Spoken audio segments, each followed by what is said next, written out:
I've recently become hopelessly addicted to Lego. These colourful chunks of interlocking joy have saved me from insanity this last year. I even built myself out of Lego, and my girlfriend. But then I built a Lego train set, and my disappointment was immeasurable. This measly loop of track was a far cry from the childhood fantasy I'd always envisaged of building a gigantic sprawling railway around my entire house. So I bought an extra box of track, and then I might have got slightly carried away.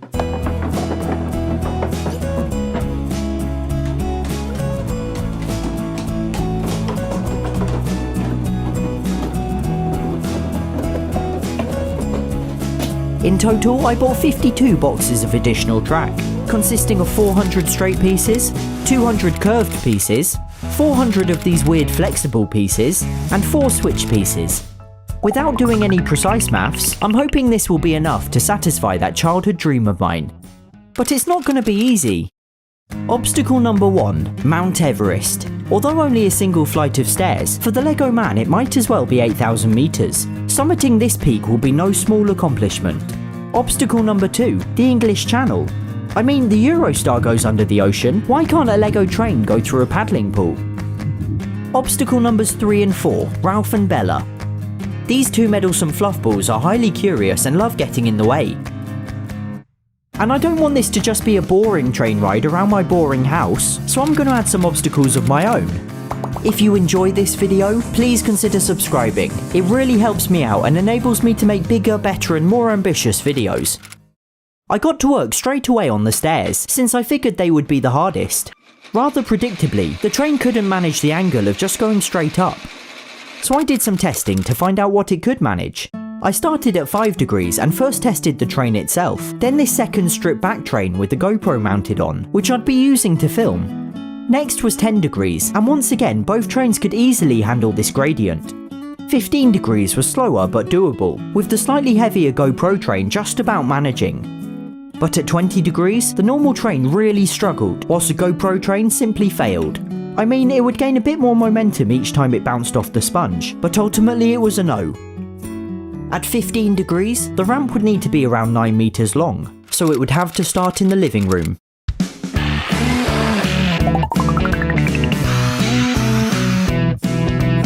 I tried to make use of any existing furniture for support, but added a table leg midway. I used boxes to hold it up behind the TV, and importantly, I built the track flat here. I've got this really cool effect in mind where the train sort of drives through the TV. It'll make sense in the finished video. Next, the track climbed onto a bookshelf where the GoPro could just about squeeze through the uprights before turning into the hallway, held up by a pair of tripods and across onto the shoe rack. This is completely in the way of the front door, so we're gonna have to duck down. From there, it was 2 planks of wood straight up, but it's here we encountered the first problem. I might have got my maths wrong. It's about 1.5 steps too short. The solution? A Lego spiral, of course. We have conquered Mount Everest. Next, I really like the idea of creating a tiny world only accessible to the train. So I want to make a rainforest contained inside a geodesic dome, similar to the Eden Project or Singapore's Gardens by the Bay. First I rolled about 70 sheets of A3 paper, cut them to size and drilled holes in the ends. From this I used butterfly clips to hold them together. The whole structure got sturdier the further I built, but increasingly more fiddly and frustrating. I almost rage quit on more than one occasion, but with copious amounts of unsightly sellotape, I got there in the end.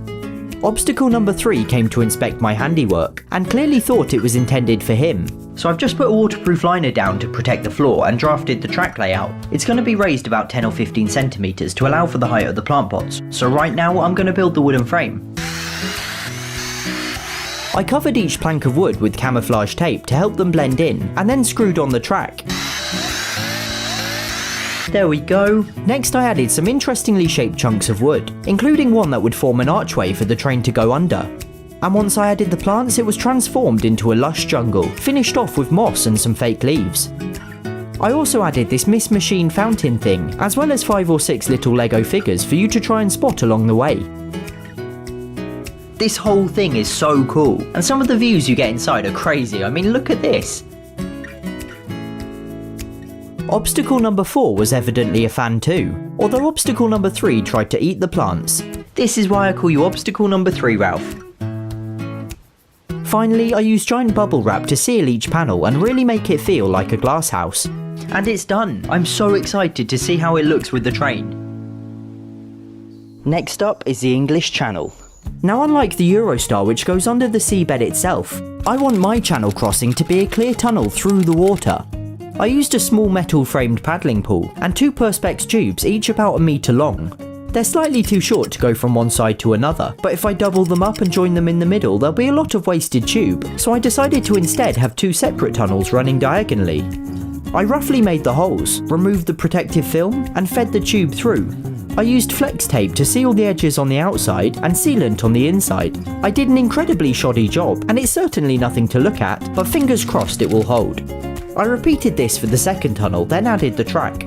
But I'm not done with the pool just yet. I want some track to go over the pool too, and for this we need some help from an old friend. The Golden Gate Bridge. For those unfamiliar, I built this bridge a few years ago for my cat Reggie, to cross from my bedroom window to my garage. Sadly, Reggie has since died, and the bridge has been collecting dust for a couple of years, so I'm delighted to be putting it back to use.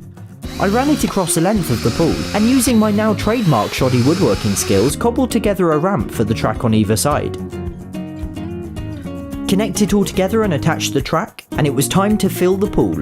I started what I hoped would be a really cool time-lapse of the water level rising, but of course it started raining and I had to rescue my phone. And as if the British weather wasn't weird enough, I awoke the next morning to snow. Oh, and the pool had entirely drained. I evidently did a terrible job sealing it. Once the snow had melted, I added more tape and we were good to go. Now upstairs we have 2 obstacles left. In my office, I want to create basically a Lego town. Very simply, the train driving around all the Lego sets I've built so far, including a haunted house, the Disney castle, the Disney train station, and a tree house to name a few. I also added a ton of minifigures, which obstacle number 4 took great joy in knocking over. And finally, in my bedroom, I want to build a light tunnel, going under the bed, curving round and back out the room. I built the basic track shape out of wood and attached the track. That's the track layout all sorted, and obstacle number 4 has tired herself out from destroying my Lego town. Next I numbered each piece so I knew where they went, and took them apart again. I'd be using glow sticks for the light itself, and would attach them directly into the wood. I drilled holes at 9cm intervals on both sides, and then pressed in the little plastic connectors. In total there'd be 87 glow sticks over about 7 or 8 meters of tunnel. Once I reassembled the track, I activated the glow sticks, positioned them, and covered the whole thing in black card to keep it dark inside. That's the tunnel all done. It looks awful on the outside, but inside, trust me, it looks so cool. And that's it, the track was finished. I was delighted with how everything turned out, and obstacles 3 and 4 were a lot less disruptive than I thought they'd be. I guess I can go back to calling them Ralph and Bella now. With the construction crews packing up and going home, all that was left was to put a Lego me in the driver's seat.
A massive thank you to Danielle for helping and putting up with all the train track everywhere.